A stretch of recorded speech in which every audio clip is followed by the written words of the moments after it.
Hi, welcome to another Kosovo Dispatch episode. I'm your host, Visar Jambazi, and today we're going to discuss about whether there's a need for a new direction in the Kosovo-Serbia dialogue by the United States. When Joe Biden assumed presidency in 2021, there was a sense of high anticipation among pro-democratic voices in the Balkans. Biden holds vast foreign policy experience under his belt, having served 3 terms in the U.S. Senate and as vice president under the Obama administration, during which he made multiple visits to the Western Balkans. After Biden's appointment, he promptly congratulated the heads of state of Kosovo and Serbia on their independence days. Biden's letter to Serbian President Aleksandar Vučić included a clear focus on mutual recognition, urging necessary steps to achieve a comprehensive normalization deal with Kosovo. Quote, "We remain steadfast in our support for Serbia's goal of European integration and encourage you to continue taking the hard steps forward to reach that aim, including instituting necessary reforms and reaching a comprehensive normalization agreement with Kosovo centered on mutual recognition." End quote. This signaled a new direction for the region and initially generated optimism. However, the subsequent actions by the United States have demonstrated an imbalanced approach with increased pressure on Kosovo while turning a blind eye to Serbian President Vučić's authoritarian actions. To explore this topic further, today we're joined by Edward P. Joseph, an expert on Balkan affairs with extensive experience in both wartime and post-war reconstruction efforts. He has served in various capacities with organizations such as United Nations, OSCE, U.S. Army, International Crisis Group, and more. Currently, he teaches at the Johns Hopkins School of Advanced International Studies. Hi, Ed. Thank you so much for joining the Kosovo Dispatch. Great to be with you, Visar, and very pleased to also join your audience across Kosovo. Thank you. During your recent interview with the American Public Broadcaster, PBS, you discussed the imbalanced approach of the United States and the Western Balkans and highlighted how its actions are perceived as projecting fear in the region. Is there a need for a fresh approach from the U.S. administration regarding Kosovo-Serbia relations? There's certainly a need for a fresh posture towards Belgrade. That's the essence. There isn't necessarily a need for a completely different approach to the aim of finally resolving the standoff over Kosovo, which I have long believed is the key to democratic stability in the entire region. But they do have a strategy. That strategy is this incorporated in this French-German proposal. It's not perfect. I have concerns about it. Of course, the provision of autonomy for Kosovo Serbs without corresponding recognition of Kosovo, that's problematic. I've long stated that, but it's the reality. It's the best that they have. There's been a lot of investment in it. And that's the current strategy. What's missing, Visar, is what I talked about on our national public broadcaster, PBS, just last month. And that is the posture towards Serbia and the imbalance that we see between the U.S. posture towards Serbia and the U.S. posture towards Serbia's neighbors, including Kosovo. So we see with, for example, this controversy over the imposition of the Euro regulation and the impact that it has on dinar transactions for Kosovo Serbs, we see no hesitation on the part of the U.S. to criticize the government of Kosovo. No hesitation whatsoever. Sharply criticize. And then we see other countries follow suit then and join in.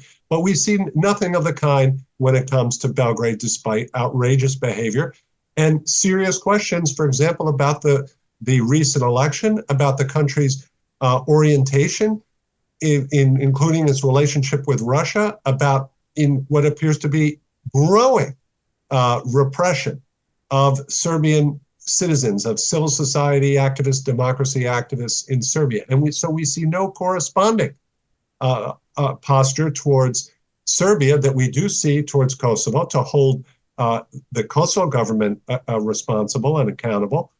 And in my view, as I pointed out on that interview on PBS just last month, this is a mistake because it actually encourages the destabilizing behavior and risk-taking of Alexander Vučić. And this is not going to elicit good behavior on the part of Prime Minister Kurti in Kosovo or, in fact, elsewhere in the region. But how did we come? How did we come here? The Biden administration clearly stated that they want a full normalization deal with between Kosovo and Serbia, centered on mutual recognition. But over the past 3 years, we haven't seen the European Union facilitate dialogue moving towards that. It's a great question. I think, and it's often overlooked. So I'm glad that you asked that. How did we come here?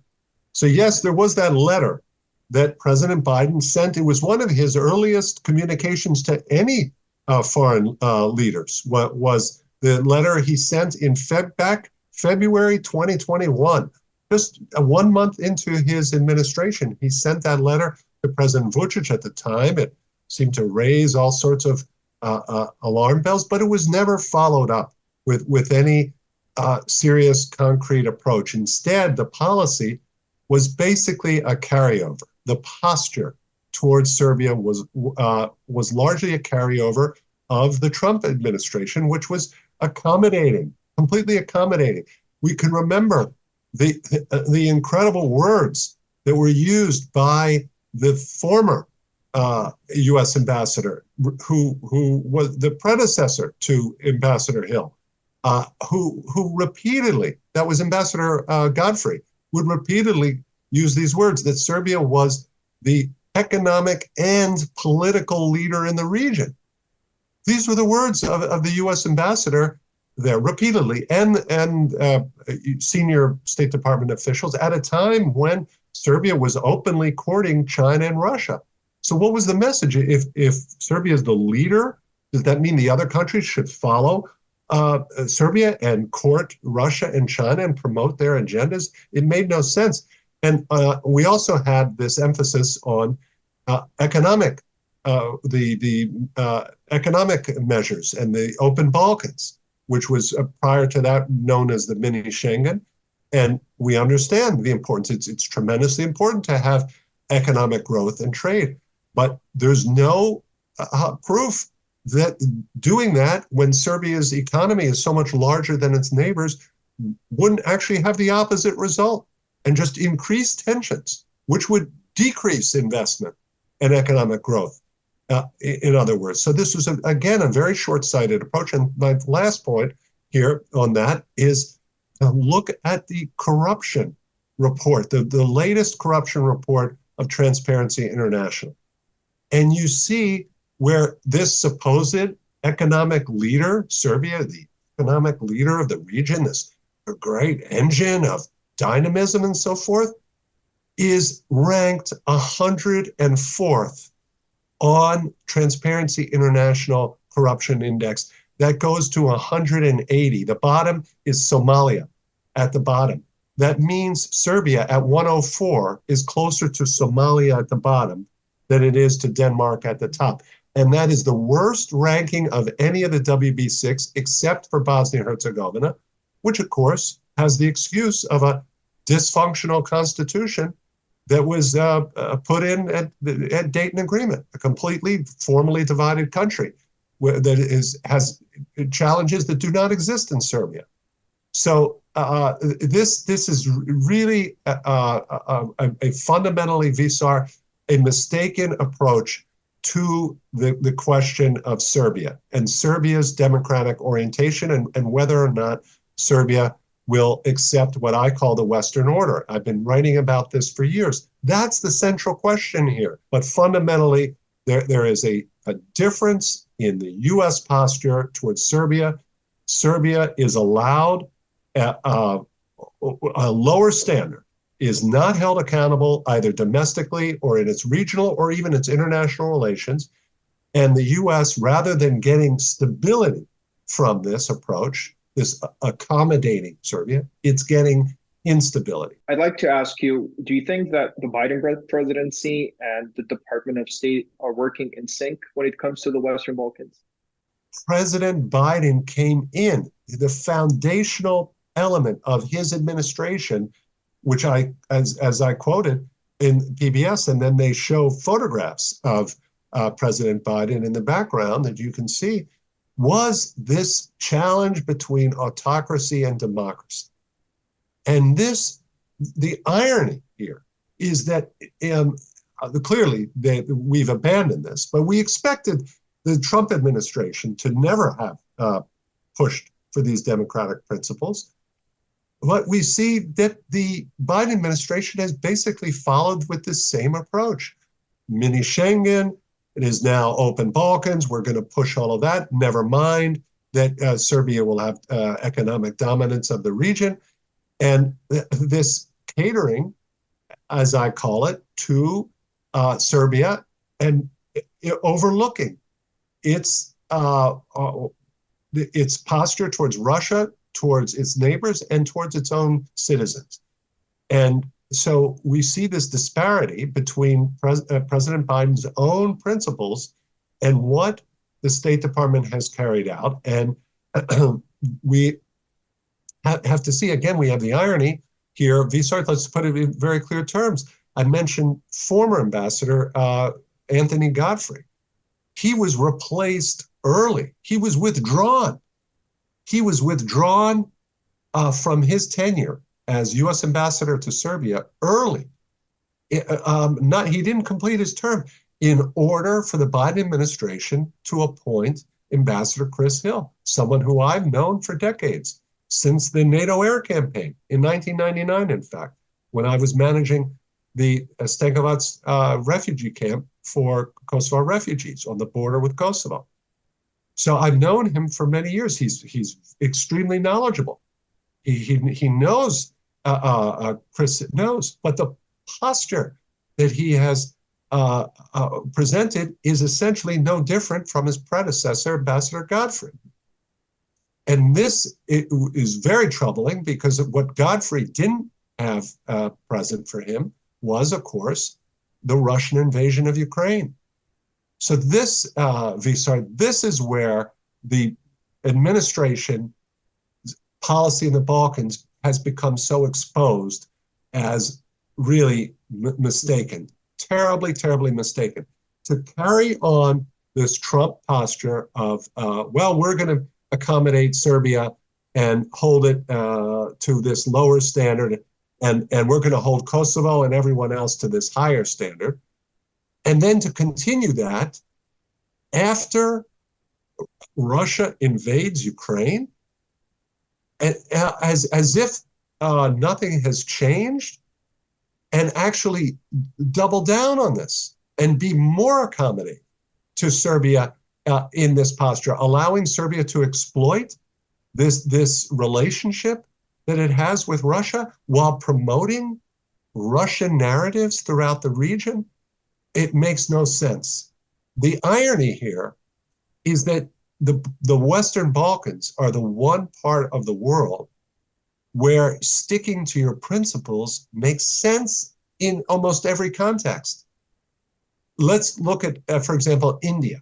Look at India. India has nuclear weapons. It's 1 billion citizens. It's a major economy. It's understandable. President Biden meets Prime Minister Modi. He will not lecture him on all questions about democracy and human rights. He's not going to do that. And everyone would probably understand why President Biden would not sit there and just go lecturing to Prime Minister Modi when he leads a country as huge and powerful, nuclear armed like India. But Serbia is not India.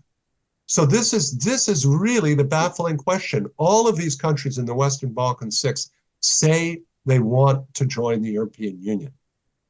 And they have that possibility. So, and even if we look at smaller countries around the world, not the size of India, those countries don't have any possibility to join the EU. So none of this policy makes sense. And we learned how mistaken it was, of course, on September 24th. That was the proof. Thanks for emphasizing some critical points. Now, with James O'Brien assuming the role of Assistant Secretary of State for European and Eurasian Affairs, do you anticipate a shift in U.S. policy in the region? That is a great question, also, Visar. So you've put your finger on another very important question, because Jim O'Brien is, who I also have known for many years, is, like Chris Hill, extremely knowledgeable. He was at the Dayton Agreement. He was the lawyer there who drafted much of what the Constitution of the Dayton Agreement, which is the subject of so much attention and concern and even dispute to this day in Bosnia-Herzegovina. So it's really, this is a fascinating question, is what difference Jim O'Brien will make. Now, he just gave a speech in Sarajevo, which was quite important, and it had a number of significant elements in that speech. And he emphasized that about the European Union and the seriousness of the European Union's economic approach, the economic opportunities. And he reaffirmed, it wasn't really terribly new, but he reaffirmed U.S. commitment to Bosnia's sovereignty and territorial integrity. But what he didn't say, and this is usually what's most significant, is what people don't say, is he said nothing about Serbia. He said nothing about the U.S. relationship with Serbia. Of course, he was speaking in Sarajevo, so that's not too surprising. But that is really the question, because we cannot just look at the Dodik issue or even the Kosovo issue in some kind of isolation. Same with Montenegro.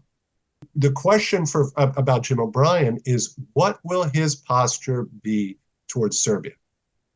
Now, will the U.S. continue to push on open Balkans as some type of panacea, magic of the marketplace, just get countries trading?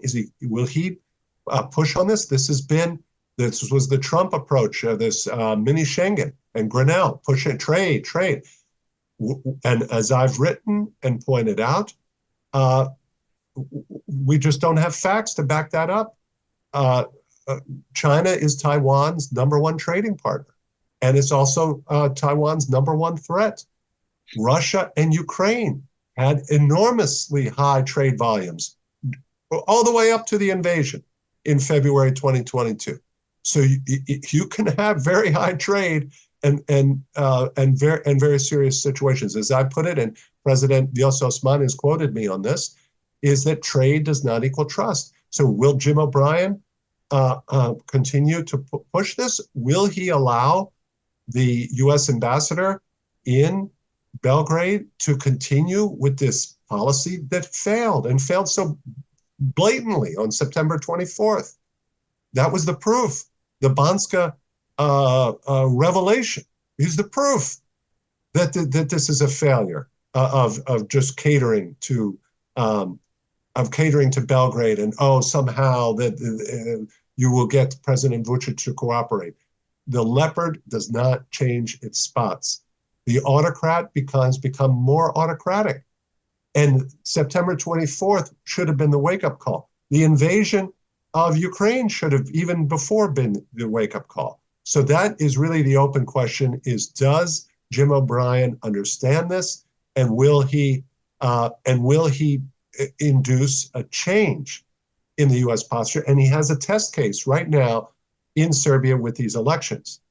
And as we speak, the European Parliament is going to put forward probably a resolution that may well call for new elections. What will the U.S. policy be?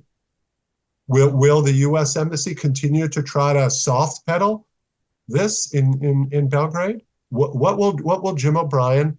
What will his policy be? What will the posture be? Will they continue to tolerate this when Serbian citizens themselves are the ones raising the alarm? Will we be on the side of Serbian citizens and democracy, or will we continue to cater to this autocrat out of some fear that we're projecting, as I pointed out. So that's the excellent question about Jim O'Brien, and I'll take your next question about Prime Minister Kurti. Yeah, I like to know what is he doing wrong according to you? What can he do to bring Kosovo Serbs closer to Kosovo institutions, closer to integration? This is precisely what he is doing. Kurti's mistake is not fundamentally trying to assert Kosovo's sovereignty over all of its territory. That's not a mistake. It's not a mistake to say, you know what,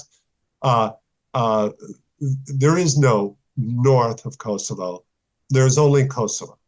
He's not wrong to say that. He's not wrong to try to advance measures that apply Kosovo Constitution and Kosovo rule of law in the north. He's not wrong. That's not a mistake. What's mistaken is to do these measures in highly provocative ways and without coordination. And as I've told Prime Minister Kurti himself, in what he did in May, forcibly installing the 4 mayors, this was a mistake. This was not rule of law. This was unnecessary. It was provocative. It showed an irresponsibility on his part. And it has proven to be quite counterproductive there, where it's not as if, oh, well, now there's effective governance there. It's not, it hasn't worked. And so that was a mistake.